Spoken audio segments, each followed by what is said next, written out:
Hoxe falamos de como debemos facer o noso tentempié saudable. O tentempié é moi importante porque axúdanos a manter a enerxía ao longo de toda a xornada laboral ata que chegamos a casa para comer. Ademais, permite que teñamos un equilibrio hormonal, en concreto da hormona insulina, que cando se altera, porque non estamos en xexún moito tempo, baixa moito o rendemento intelectual, a memoria, a concentración e tamén favorece o aumento de gordura corporal e o sobrepeso. Por eso, se non comes, tes máis tendencia a engordar e máis tendencia a enfermar. Que podemos facer de tentempié saudable? Pois, igual que nos almorzos, temos que incluir hidrato de carbono de baixa carga glucémica, proteína de alta calidade e gordura favorable.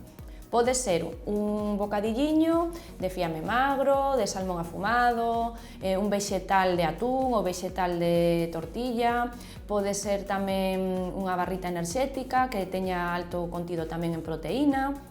Tamén pode ser un tentempié cando vamos a tomar unha tapa, que se tomamos unha caña cos amigos, pois é importantísimo pedir algo de proteína, pois pode ser unha tabla de ibéricos, unhos queixos semicurados, e desta maneira restablecemos o nivel de enerxía, equilibramos as nosas hormonas e vamos a gozar dunha maior saúde, unha maior memoria e concentración e vamos a facer frente ao sobrepeso.